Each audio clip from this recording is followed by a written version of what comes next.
biste razumeli poruku šta je Hristu dao da daje pravi.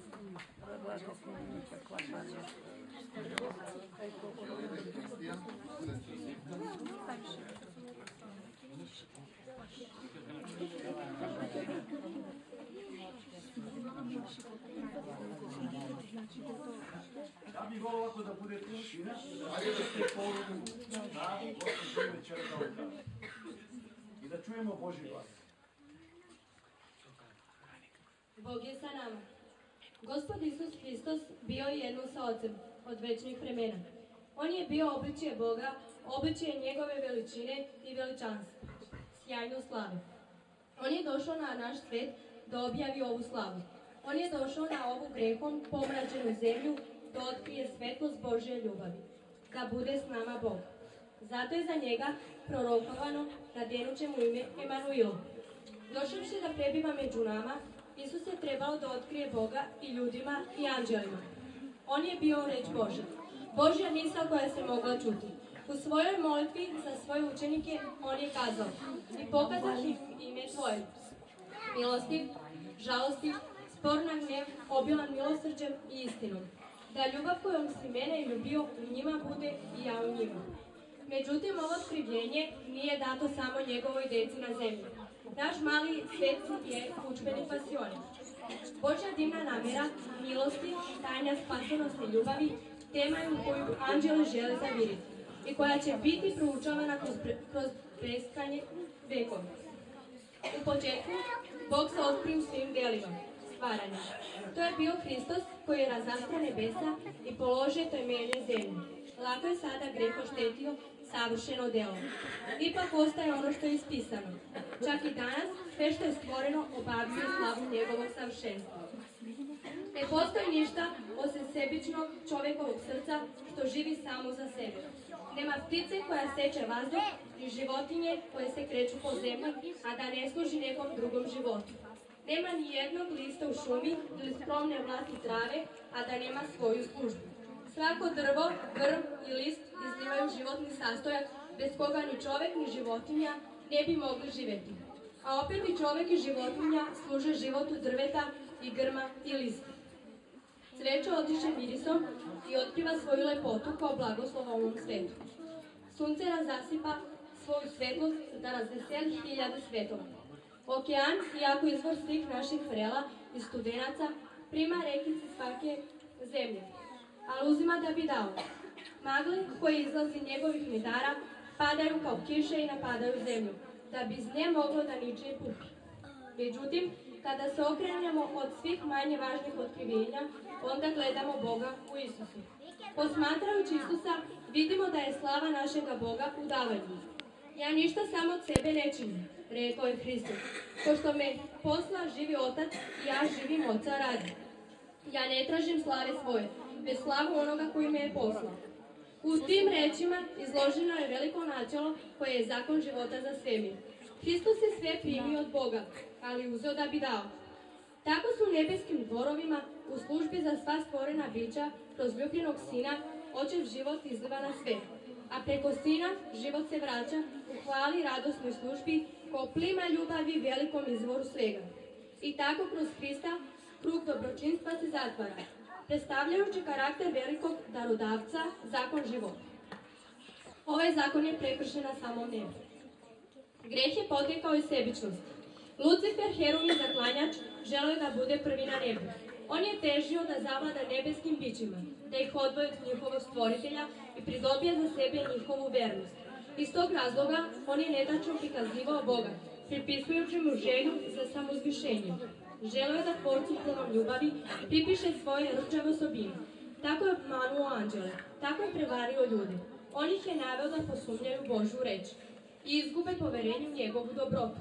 Zato što je Bog, Bog pravde i neuporedivog veličanstva. Sotona ih je naveo da ga smatraju strogim i nemilostivim. Tako je naveo ljude da mu se pridruže u pobuni protiv Boga i noć prokletstva spustila se na svet. Zemlju je obavio mrak, jer je Bog pogrešno shvaćen. Da bi mračne senke bile rasterane, da bi se svet mogao vratiti Bogu, Sotonina sila prevare morala je biti slomljena.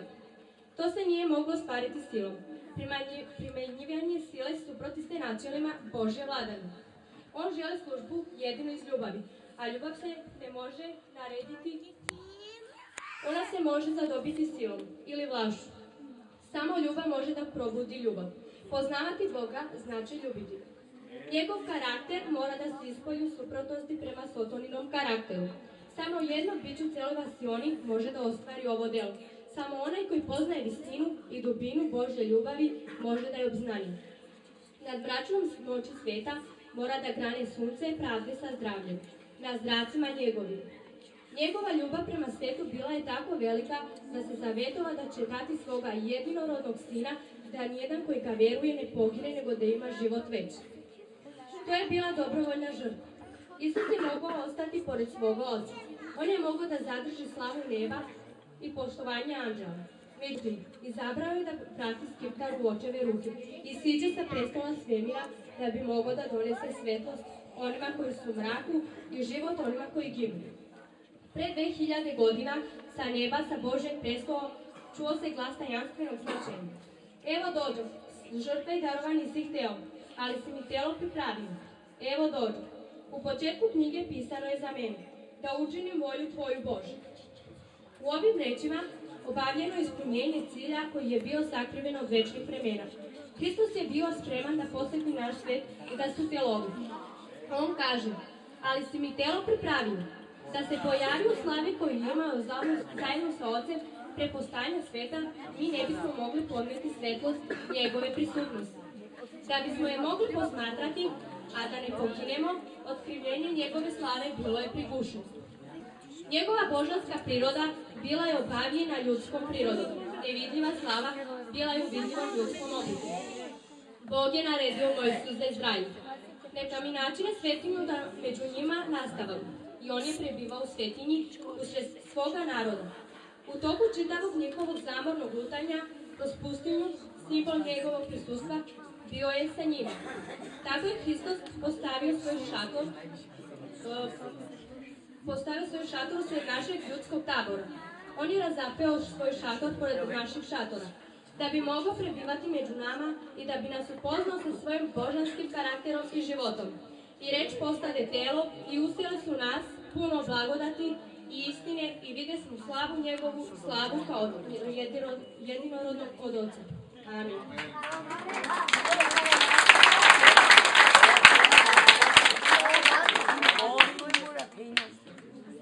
Kad se navrši vreme. A kad se navrši vreme, posla Bog sina svojega, da iskupe one koji su pod zakonom, da primimo poslušnost. Spasitelj dolazak bio je predskazan u Edenu. Kada su Adam i Eva prvi put čuli obećanje, očekivali su da će se ono brzo ispuniti. Oni su radosno pozdravili rođenje svog prvenca, nadajući se da će on možda biti izbavitelj. Međutim, ispunjenje obećanja se odužilo. Oni koji su ga prvi primili umrli su, oni su ga vidjeli. Počeši od Enohovih dana, obećanje su ponavljali patrijarsi i proroci, održavajući živom ovu nadu o njegovoj pojavi. Ali on još nije dolazio. Danijelovo proročanstvo je poskazalo vreme njegovog dolaska, ali nisu svi pravilno protumačili vest. Prolazio je vek za vekom, glasovi proroka su iščezli. Ruka tlačitelja teško je ugnjetovala Izrael i mnogi su bili spremni da izviknu, oteži su dani i od utvore neće biti ništa. Međutim, nalik zvezdama koje se određenim putanjima kreću kroz beskrajna prostranstva, Božje namere ne poznaju žurkom i zakašnjenjem. Kad se navrši vreme, posla Bog sina svojega. Provođenjem upravljao pokretima naroda i timom ljudskih pobuda i uticaja, sve dok svet nije postao zreo za dolazak izbavitelja. Narodi su bili sjedinjeni pod jednom vladavinom, govorio se jednim jezikom koji je svuda bio priznat kao književni jezik. Jevreji koji su bili rasuti skupili su se iz svih zemalja u Jerusalim na godišnjem prazniku. Kada su se vratili u svoje mjesta, mogli su po celom svijetu da rašire vest o Mesijom dolasku. U to vreme neznabolički sistem gube svoju vlast na narodu. Ljudi su bili umorni od spojašnjeg sjaja i motiva. Čestili su za verom koja bi mogla da zadovolji dušu.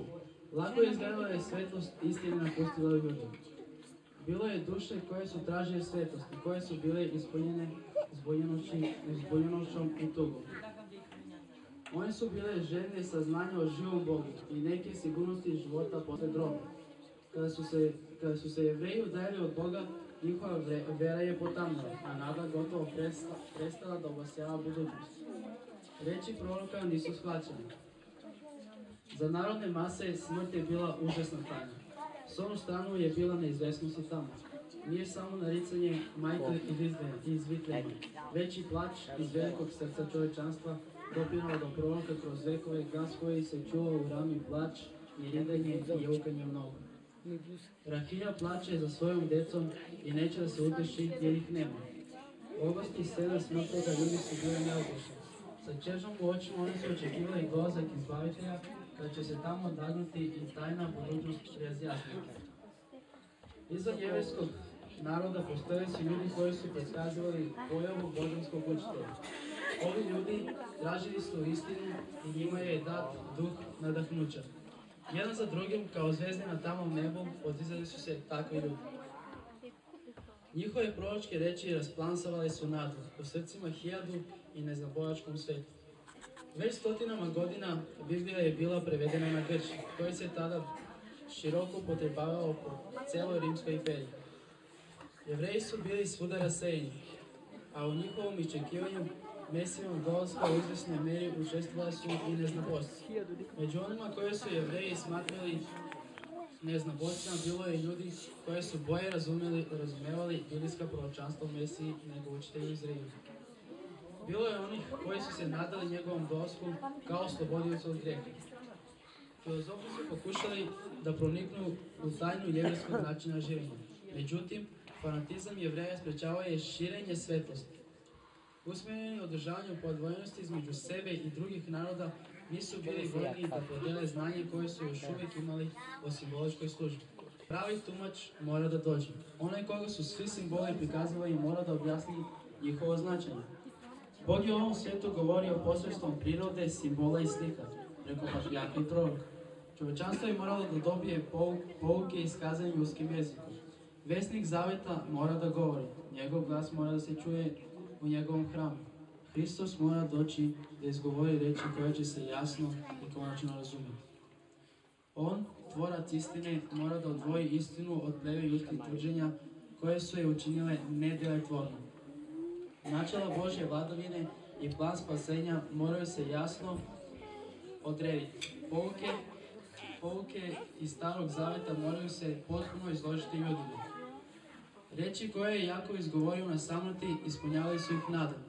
Palica vladalačke neće se odvojiti od Jude, niti od onih njihovih onaj postavlja zakon dokle ne dođe onaj kome pripada. Opadanje sile Izraelja svjedočilo je da je Mesijin dolazak blizu.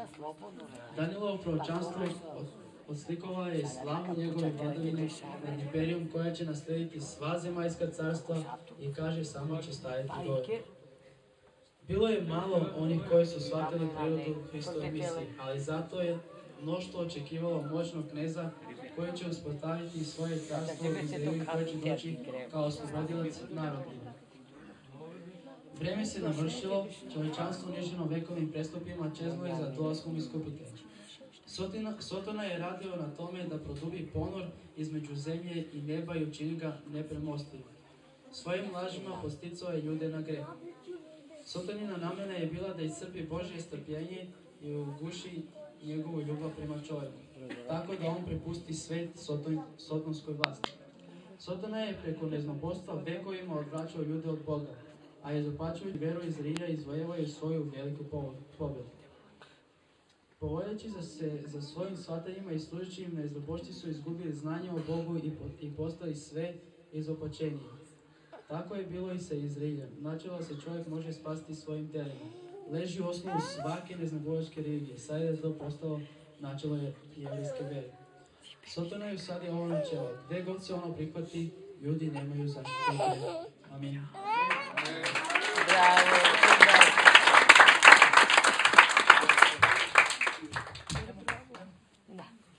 Jer nam se danas rodi spas. Car slave duboko se ponizio da bi uzeo ljudsku prirodu. Njegova zemaljska životna sredina bila je surova i odbojna. Njegova slava bila je obavijena velom. da veličanstvenost njegovog spoljašnjeg oblika ne bi postala predmet privlačnosti. On je izbjegavao svako spoljašnje razmetanje.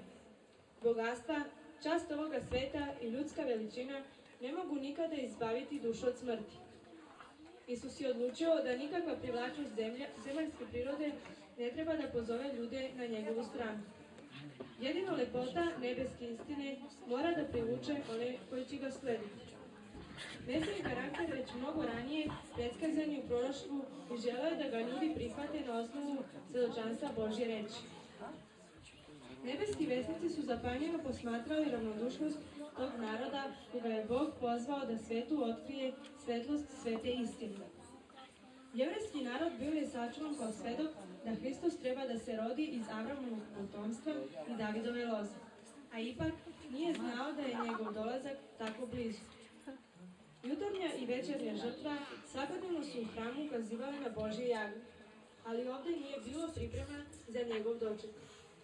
Sveštenici i učitelji naroda nisu znali da najveći događaj svih vremena uskoro treba da se zbudi. Oni su ponavljali svoje besmislene molitve i vršili bogoslužbene obrede da ih ljudi vide, ali u svojoj borbi za bogatstvima i svetovnom čašću nisu bili spremni za otkrivenje Mesije. Ista ravnodušnost preovladala je u zemlji Izraela.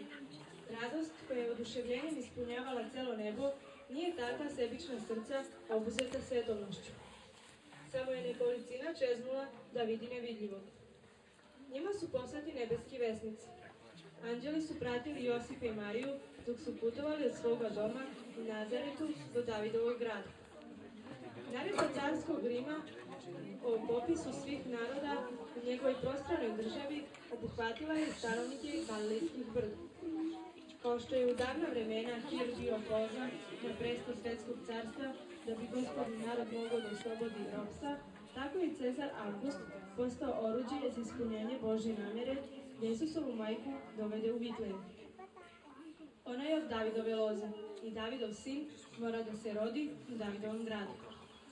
Iz Vitlejama će, kaže prorok, izaći koji će biti gospodar u Izraelu, kojemu su izlasci od početka, od večnih vremena. Međutim, u gradu njegove carske loze Josipa i Mariju ne poznaju niti ih poštuju.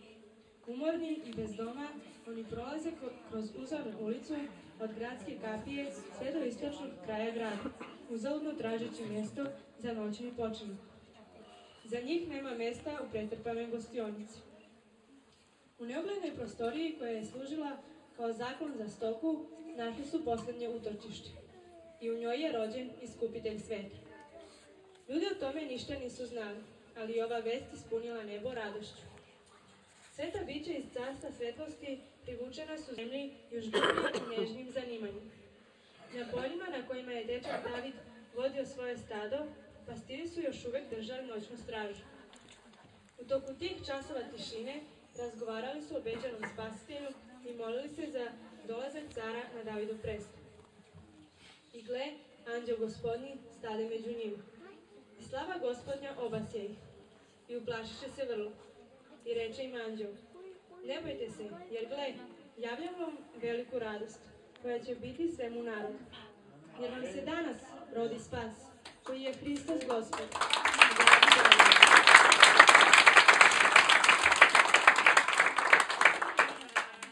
I eto vam znaka, naći ćete dete povito gdje leži u jaslama. Nebeski vesnik stišao je njihova strahovanja. On im je rekao kako će pronaći Isusa. Pun nežnog obzira prema njihovoj ljudskoj slabosti, on im je dao vremena da se privuku na božanski sjaj. Tada se radost i slava nisu više mogle sakrivati. Celo polje bilo je obasjano sjajnom svetlošću Božjih vojski. Zemlja se utišala, a nebo ponulo da sluša pesmu. Slava na visini Bogu i na zemlji mir, među ljudima dobra volja. O, kada bi danas ljudska porodica mogla da prepozna ovu pesmu. Objava koja je tada data, melodija koja se tada čula. Razgledat će se do kraja vremena i odjekivati do krajeva zemaljskih.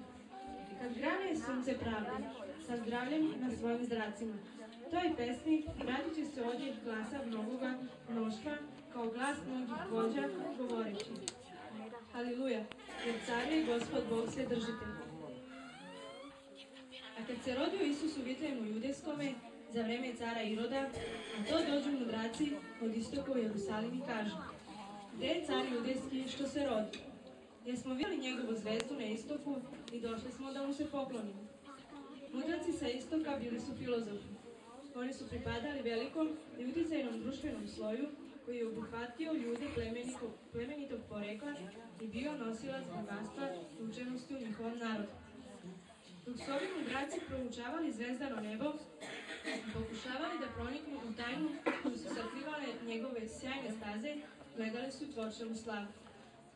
Tražeći jasnije saznanje, okrenuli su se jevrejskim svetim spisima. Mudraci su sa radošću utvrdili da je njegov dolazak blizu, jer će se zemlja napuniti poznanja slave Gospoda. Stigli su u izraelsku zemlju i silazeni iz Maslinsku goru.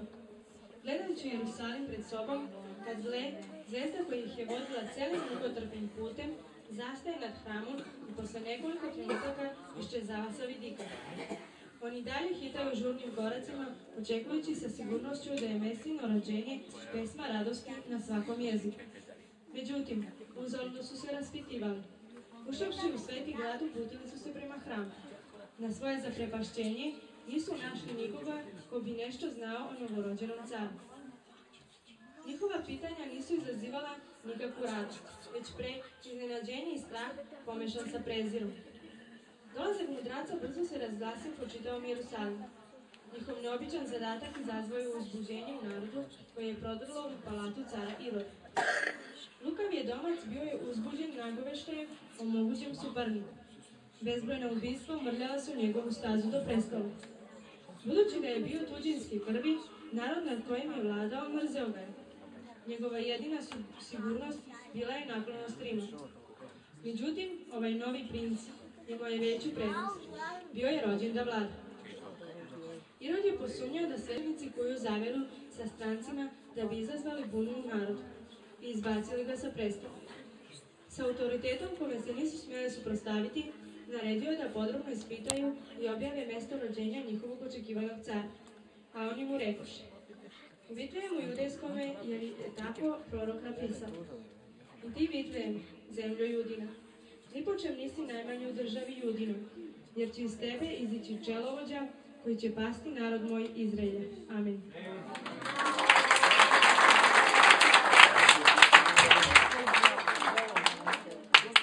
Upoznaj car, ovo je istiniti događaj o caru koji je postajao mnogo pre nego što se rodio. Pre mnogo godina u dalekom gradu živjela je mlada devojka. Nije bila bogata ni slavna, ali to joj nije bilo važno.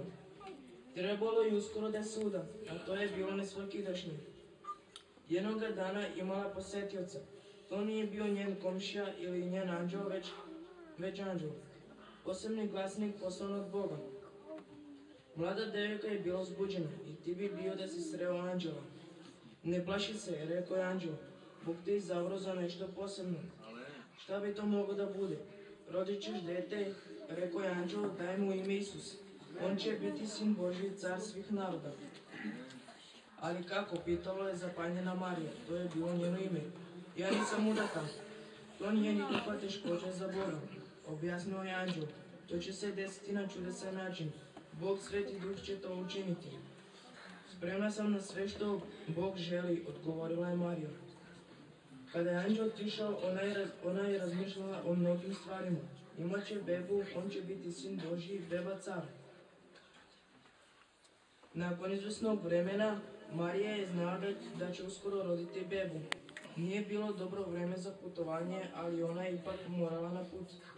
Rimski car je naredio popis. To je značilo da prebrojava sve ljude u svom carstvu i da je svako mora da ode u mesto iz kog potiče njegova porodica. Marija i Josif su putovali zajedno 120 km, od Nazareta do Vitlejema. Malo su hodali, a malo je Marija jehala na magarcu. Vitlejem je vrve od ljudi. Umorni par nije mogao naći gdje da osedne, pa je morao provesti noć u štali sa životinjama. Te noći rodila se beba car.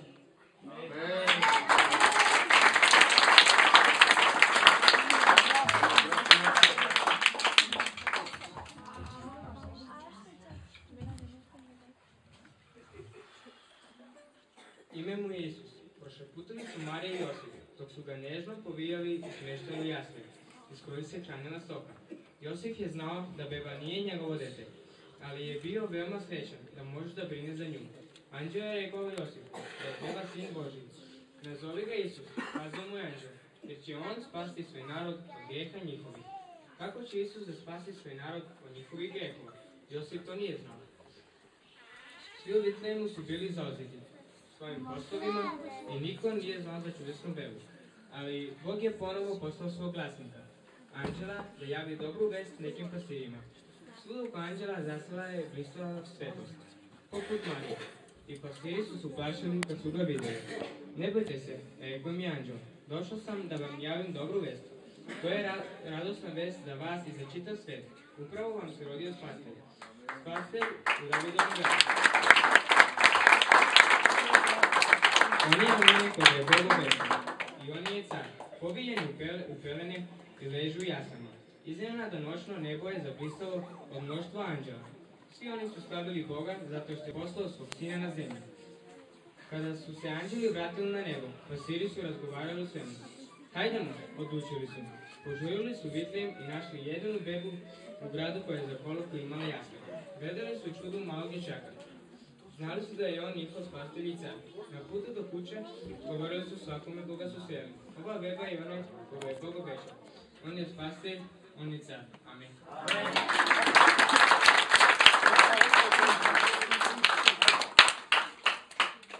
Hvala Bogu za ovo recitali, to je komentari. Ovdje se govori, vidite sami, i stari zavet i novi zavet. Znači stari zavet kaže novom zavetu sve se ispunjava. Šta ćemo reći? Isus se rodio i on nam je dao nadu, dao nam je stvarno utehu da možemo da opstanemo, da možemo da živimo, da imamo mir sa Bogom. I gdje ima bolje radosti nego da mu služiš i značiš jednog dana bit ćeš tamo sa njim. Ja mislim da to je najveća radost. I Sveto pismo piše o tim stvarima, da mi koji služimo njemu, koji smo redovni u crkvi, koji želimo da slavimo Boga, koji želimo da mu služimo iskreno, bit ćemo sa njim. Slava Bogu. Amen.